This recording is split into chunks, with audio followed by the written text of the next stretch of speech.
কামৰূপৰ দদৰাত লোমহৰ্ষক হত্যাকাণ্ড সুৰাবাই স্বামীৰ ওপৰজুবুৰী আক্ৰমণত মৃত্যু পত্নীৰ ঘৰুৱা কণ্ডলৰ পৰিণতিত এই হত্যাকাণ্ড সংঘটিত হোৱাৰ সন্দেহ কৰা গৈছে।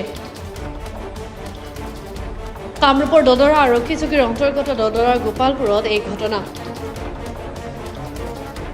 যোৱা নিশা সংঘটিত হোৱা এই হত্যাকাণ্ডই তীব্ৰ চাঞ্চল্যৰ সৃষ্টি কৰিছে অঞ্চলটোত। গোপালপুৰৰ কুশল দাস নামৰ 42 বছৰীয়া ব্যক্তিজনে নিজ পত্নী দীপ্তি দাসক হত্যা কৰে।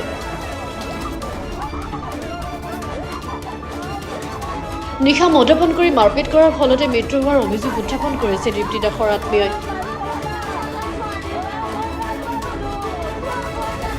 উল্লেখ্য যে কুশল দাসে প্ৰায় মদ্যপান কৰি পত্নীক শাৰীৰিক আৰু মানসিক অত্যাচাৰ কৰাৰ অভিযোগ আত্মীয়ৰ। মদৰ আগত পত্নীক ওপৰজুবুৰীক হুকু গুৰ মৰাৰ ফলতে পত্নী দীপ্তি দাসৰ মৃত্যু হয়। স্থানীয় ৰাইজে দদৰা আৰক্ষীক খবৰ দিয়াত নিশাই আৰক্ষী উপস্থিত হৈ কুশল দাসক আটক কৰাৰ লগতে দীপ্তি দাসক চিকিৎসালয়ত ভৰ্তি কৰে যদিও চিকিৎসালয়ত মৃত্যু হয় দীপ্তি দাসৰ। আৰক্ষীয়ে মৃতদেহ মৰণোত্তৰ পৰীক্ষাৰ বাবে গুৱাহাটীলৈ প্ৰেৰণ কৰিছে। মই মাহী মানে যোনজনী ঢুকালে তিৰোতাগৰাকী তাইৰ মই দীপ্তি ডেকা যে তাইৰ মই ভাগিন হয়। ঘটনাটো মানে মই নাছিলোঁ। মোক আজি কিছুদিন আগতে কুশল দাসৰ ভনীয়েকে ঘৰৰ পৰা মানে খেদি দিছে। মই ইয়াত 2 বছৰে প্ৰায় হ'ল থকাটো। তাৰপিছত মানে মানুহৰ আগত কৈ পিনে মোক খেদি দিলে ন, অপমান কৰি। মই আকৌ গুচি গ'লোঁ মোৰ জেঠীমাৰ ঘৰত। সেইটো প্লেনিঙত মানে কি সিহঁতে দুয়োটাই লগ হৈ মানে মোৰ মাহীক মাৰ্ডাৰ কৰিলে। প্ৰায় সদায়ে অত্যাচাৰ কৰি থাকে মই থাকোঁতে। মই আগুৰি থাকোঁ, কিন্তু মই একদিনতো হেৰি কৰিছিলে মানে পেটতো 10 গুৰিমান মাৰি দিছিলে। তাৰপিছত মই আগুৰিব যাওঁতে মোকো মানে এনেকৈ ঢেকা মাৰি দিলে। দিওঁতে মোৰ এই পিছ চাইডটো যে ৱালত লাগি গৈছিলে। তাৰপিছত মই ক'লোঁ কিয় মাৰিলি এনেকৈ বুলি কওঁতে কৈছে কি তহঁতক ভাতৰ লগত বিষ খুৱাই মাৰি পেলাম, সেনেকৈ বুলি ধমকি দিছে কুশল দাসে, মানে মোৰ মহা হয়। তেওঁ কৈছে। তাৰপিছত আৰু এনেকৈ মানে প্ৰায় ধমকি দিয়ে থাকে মানে মাৰি পেলাম আৰু ডেইলি অত্যাচাৰ মোকো মাৰে। মাজত ময়ো সোমালোঁ, মোকো মাৰি দিয়ে। সেনেকৈ হ'লেও মই মাহীক ৰাখি আছিলোঁ, কিন্তু এতিয়া ভনীয়াকে মোক খেদি দিলে যে মানুহৰ আগত কোৱাৰ পিছত মোৰোতো আত্মসন্মান বোলা কথা আছে। তাৰপিছত মই গুচি গ'লোঁ। যোৱা কাৰণে মানে কি সিহঁতে প্লেনিং কৰিলে চাগে এইটো ভনীয়েকৰ লগতে, কাৰণ তাই মোক খেদিব লগা কোন? মোক মোৰ মাহী মহাই ৰাখিছে, তাই খেদিবলগীয়া কোন? তো মই ভনীয়েককে ধৰিম না। কেনেকুৱা মানে কি হয়তো সম্পত্তিৰ লোভ, সিহঁতৰ সন্তান নাই। মোৰ মাহীৰ আজি এবছৰ হোৱা নাই, সন্তান এটা জন্ম পাইছিলে। সন্তানটো প্ৰায় 1.5 মাহ হোৱা নাই দিয়ক, ICUতে ঢুকালে। তো সেইটো কাৰণত মানে তাই প্ৰেগনেণ্ট থাকোঁতে খবৰ ল'ব নাহে। প্ৰেগনেণ্ট মানে কি বাচ্চাটো মৰাৰ পিছত তাই মানে আহিছে আৰু খবৰ ল'ব। তো তাতে বুজি পোৱা যায় যে তাইৰ ক'ত মানে মতলবটো আছে। যোৱাকালি আমি 9:30 বজাতহে গম পাইছোঁ। মোৰ ঘৰ মানে অৰিজিনেল ঘৰ মোৰ ৰামদিয়াত হয়। মোৰ ভাইটিক মানে ফোন কৰিছিলে মহাৰ মোবাইলৰ পৰা। ফোন কৰাৰ কাৰণে আকৌ ভাবিলে কি বা হ'ল, বাবুৰ ফোনটো ৰিচিভ কৰিলে। কৰোঁতে গম পাইছে কি মাহীক মাৰি আছে। মাহী মানে বাচাও এনেকৈ বুলি চিল্লাই আছে আৰু বহুত জোৰত চিল্লাইছে তাই। তাৰপিছত মোৰ জেঠীমাই চকত ঘৰ দদৰা চকত জেঠীমা আৰু সৰু ভাইটিটো আহি পিনে দেখিছে যে তাইৰ মুখেদি মানে তেজ, বমি, এনেকৈ পিক পানী এইবোৰ ওলাই আছে। মানে তাইক এই বুকুৰ ইয়াত গুৰি মাৰিছে চাগে। আগতেও তেনেকুৱা কৰে ন, মই থাকিলে। মই মানে বচাওঁ কাৰণে কৰিব নোৱাৰিলে, কিন্তু মই নোহোৱাৰ চান্সতে মানে বিচনাত বগৰাই লৈ তাইক মাৰি পেলাইছে। এইটো কালিত পূৰা একদম মানে মাৰ্ডাৰ আৰু কৰোঁ বুলি কৰি দিছে। মানে মই খেতি বাতি কৰিব দিছোঁ। মোৰ মাটিত খেতি কৰে, সদায় যায়, সদায় চাহ পানী খায়। তাৰমানে কেতিয়াবা তাৰমানে মদ খাই গ'লে একদম নানান ধৰণৰ কথা কয়। তাৰপিছত আজি 15 দিনমান আগতে সি মোক এটা কথা কৈছি চাহ বাই, মই আজি আৰু 15-20 দিনমান জীয়াই থাকিম, কিন্তু দীপ্তিকো বিষ খুৱাম, ময়ো বিষ খাই মৰিম। আগে দীপ্তিক খুৱাম, পিছত মই খাই মই মৰিম। কিন্তু সেইটো এৰিছে। সেইদিনাই মই সেই কথাটো শুনবাৰ পৰা মই দেউতাক ফোন কৰিছোঁ। দেউতাক কৈছোঁ দেউতা তই আহি ফালে পুলিচ থানাত এখন এণ্ট্ৰি দি ফালে তই দীপ্তিক লৈ যা, এনে কথা জানেনে। সেই কথাখিনি শুনবাৰ পৰা কিন্তু দীপ্তিক মই ক'লোঁ বোলে আমি কিবা এটা দেউতাৰ লগত কৰোঁ। তাই দিব নিদিলে। কৈছে কি বাই মই ঘৰৰ পৰা ওলাই যাম, এই কামটো মই কৰিম, এণ্ট্ৰিৰ কামটো মই দি ঘৰৰ পৰা ওলাই যাম, মই আৰু নাহোঁ, সেনেকৈ ক'লে। কওঁতে আৰু তেতিয়া আৰু একেদিন মই তাৰমানে সদায় ফোন কৰোঁ। সোমবাৰৰ পৰা মোৰ নাম্বাৰটো ব্লক কৰি দিছে, কুশল দাসে ব্লক কৰি দিছে। ফোন নামাৰে, মোৰ সৰু ল'ৰাটোক ফোন মাৰে, মাৰি পেলাই মোক ব্লকটো খুলিব দেয়। মই কেনেকৈ খুলিম? সি বন্ধ কৰিছে, মই কেনেকৈ খুলিম? তাৰপৰা ফোন নাই, আকৌ মই বেলেগত মাৰোঁ, বেলেগৰ মাৰি পেলাই খবৰ লওঁ, সদায় খবৰ লওঁ। ঠিক 7:30মান বজাত 8টামান বজাত মই বেলেগৰ মোবাইলৰ পৰা ফোন কৰোঁ।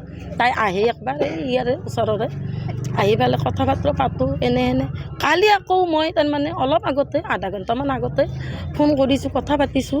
কিন্তু তাই আৰু কথাবিলাক ক'লা, বাই মই যাম, তহঁতে একো নকৰিবি, মই যাম, যাই পেলাই মই পুলিচ থানাত এজাহাত দি পেলাই মই যাম, এনেকৈ ক'লা। তাৰপৰা আৰু মই যাওঁ দেই, গেছ নাই, মই খৰিত ভাত বনাব লাগে, কাৰণে তাৰ বোলে লাজ লাগে, খৰিত ভাত নবনাওঁ, চোতালত বনাব লাগে, লাজ লাগে বোলে। নাই নবনাওঁ বুলি কৈছে। কি কৰিবি? নবনাওঁ ভাত। তাৰ কৈছে কি যাওঁ দেই, আহি পেলাই বা কি নাটক দেখায়, এই কথাখিনি কৈছে। তাৰ পৰা আৰু আমি ক'ব নোৱাৰোঁ। আৰু তাৰে পিছত আকৌ মোৰ এই মাইনাজনীৰ ভাইটিৰ কাৰণে বোলে ফোন কৰি আছে। ফোন কৰি থাকোঁতে সিটো ফোন ৰিচিভ কৰা নাই, মাহীয়েকে বোলে মানা কৰিছে, তই ফোন 9:30মান বাজিছেনে? সন্ধিয়াৰ পৰাই ফোন কৰি আছে। একবাৰ বোলে ফোন ৰিচিভ কৰি পেলাই বেয়া ভাষা দি বোলে কুশলে কৈছি, গালিও পাৰছি, তথাপি গ'ল। আকৌ ফোন মাৰি আছে, মানে বহুত টাইমৰ মূৰত ফোন কৰি ফোনটো ৰিচিভ কৰিছে। কৰি পেলাই আৰু মই কৈছোঁ কি, ঠিক আছে তই ফোনটো ৰিচিভ কৰি পেলাই মই কথাখিনি গোটাই শুনিম। এই মাইনাই আৰু হেৰি কৰি দিলে, ইয়াৰ কথাখিনি যেতিয়া তাৰমানে হেৰি কনফাৰ্চ কৰি দিলে, তেওঁতে আমি গোটেই আত্মা ভাৰি আছোঁ। মাই মৰলোঁ, মই মৰলোঁ, মোক মাৰিলে, মোক মৰিলোঁ সেনেকৈ আত্মা ভাৰি থাকোঁতে মই ঘৰৰ পৰা তাইক কৈছোঁ কি, মাইনা তই দৰজাখন দি পেলাই থাক, মাহীয়েৰক মাৰিলে। মই এনেকৈ কৈ সৰু ল'ৰাটো দোকানত আছিল, সৰু ল'ৰাটোক লৈ পেলাই আহি ইয়াতে চাওঁ যে তাই তেজে বমি কৰি আছে। তাৰপৰা একো নাই আৰু, একো নাই আৰু তাৰে পিছত তাৰমানে নাকেদি বাহিৰ হৈছে। 8 বছৰ চলি আছে। এতিয়া আৰু কিহৰ কাৰণে, বেলেগ একো কথা নাই, একো সিহঁতৰ হাহাকাৰ লাগবৰ কাৰণে একো কথা নাই, মাত্ৰ মদ খাই আহি অত্যাচাৰ কৰে। কিন্তু আগতেও কিন্তু ভনীয়েকে কিন্তু কথা পাতি থাকে, ভায়েক ভনীয়েকে হিত দে, তই এনে কৰিবি সেনে কৰিবি। কিন্তু এইটো সঁচা কথা, ষড়যন্ত্ৰ কৰি লৈছে, ষড়যন্ত্ৰ বহুত কৰি লৈছে। বাচ্ছাটো নমৰে, বাচ্ছাটো জন্ম নহওঁতে হৈছে তাইৰ হাৰ্টৰ বেমাৰ থকা বুলি কৈছে, প্ৰেছাৰ থকা বুলি কৈছে। প্ৰেছাৰটো সঁচাই আছে, সেনেকৈ থাকি তথাপি ট্ৰিটমেণ্ট কৰিলে বাচ্ছাটো বাচাব পাৰে। কাৰণ বাচ্ছাটো জন্মত চিজাৰিং কৰিব নালাগে, আৰু 1 মাহ ৰাখিলে বাচ্ছাটো ভালকৈ জন্ম পাব। তথাপিও সিহঁতে তাৰমানে কিবা টেবলেট আনি দিছে, টেবলেট খুৱাই বাচ্ছাটো ভিতৰতে মাৰি এনেকুৱা কৰিছে। এতিয়া নাই, অত্যাচাৰ কৰিছে, মানসিক অত্যাচাৰ বহুত, মানে আৰু বহুত অত্যাচাৰ। আৰু এজাহাৰ দিম বুলি ভাবিছোঁ, এতিয়া দেউতাই দি আহিলেই নেকি সেইটো গমেই নাপাওঁ। ৰ'ব, যোৱা ৰাতি প্ৰায় 12:30মান বজাত মোক দদৰা থানাৰ IC বাইদেৱে মানে ফোন কৰিছিল যে আমি গোপালপুৰৰ কুশল দাসৰ ঘৰত যাই আছোঁ, আপুনিও আহক। মই বোলো কাৰণটো কি বাইদেউ? ক'লে যে কুশল দাসৰ পত্নী মাৰা গৈছে, এতিয়া ঘৰটো তদন্ত কৰিব যাম। মই উঠি আহিলোঁ, আহি আৰু ইয়ালৈকে আহিলোঁ। তাৰপিছত কিছু সময়ৰ পিছত বাইদেউ আহি পালে। বাইদেউ আহি পোৱাৰ পিছত আৰু ঘৰটো চালে। বাইদেউৰ সহযোগিতাতে স্থানীয় এজন ব্যক্তিক তেওঁলোকৰে মানে ঘৰৰ পৰিয়ালৰ মানুহৰ লগত আহি ঘৰটো চালে, হেৰি কৰি চোৱাৰ পিছত ইয়াৰ পৰা আকৌ থানা গ'লোঁ। থানাত যাওঁতে কুশল দাসক মানে কৰায়ত্ব কৰি ৰাখিছে। বিষয়টো মানে তদন্তৰ আওতাত আছে যে হয়তো তেওঁৱে মাৰা বুলি এটা ধাৰণা কৰিছে। ঘটনাটোৰ বিষয়ে মই তেনেকৈ নাজানো, মানে এতিয়া স্থানীয় মানুহখিনি জানিব কি বা হৈছিল। হয়তো দুয়োটাৰ কিবা কাজিয়া পেচালো হ'ব পাৰে, মাৰপিটো হ'ব পাৰে, নে কিয়ে হৈছে, বিষয়টো তাৰ পৰাহে গম পোৱা যাব। আৰু ৰাতিৰ কথা যিহেতুকে তেওঁক লগে লগে হাজত লৈয়ে গ'ল, তেওঁৰ পৰা সেনেকুৱা সোধপোছ মই কৰিব সুবিধাও নাপালোঁ।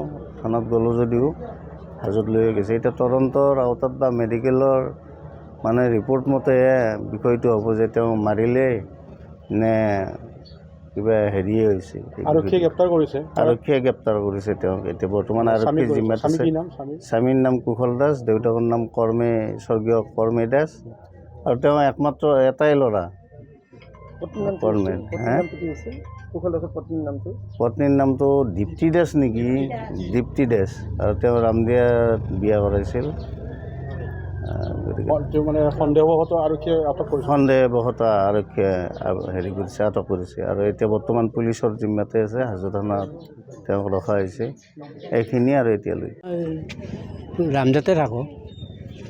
আচল ঘোৰ ঘটনাবিলাক মই নাজানো দে। আজি কি গম পালে আপুনি? আজিতো গম পোৱা নাই, কালিয়ে যি গম পাইছোঁ। কি গম মানে এতিয়া ধৰক বস্তুটো নায়েই, নহয় দেখা পাই তাত দেখা নাপালোৱে। মই ৰাতি হ'লে আহোঁতে, ঘৰৰ পৰা আহোঁতে ৰাতি হৈছে। এতিয়া কি ক'ম আৰু। ক'ত নিছিলে মানে মই ক'ত গৈছে? মই ইয়াতে ৰামদেৰ পৰা আপোনাৰ ছোৱালী হয়? মোৰে ছোৱালী। ক'ত লৈ গৈছে এতিয়া? এতিয়া গুৱাহাটীত লৈ গৈছে। গুৱাহাটীতে এতিয়া কি কৰিছে কি নাজানো, সেইটো আৰু। শুৱালকুছিৰ পৰা দীপজ্যোতি বৈশ্যৰ ৰিপৰ্ট, গ্ল'বেল ND 24/7।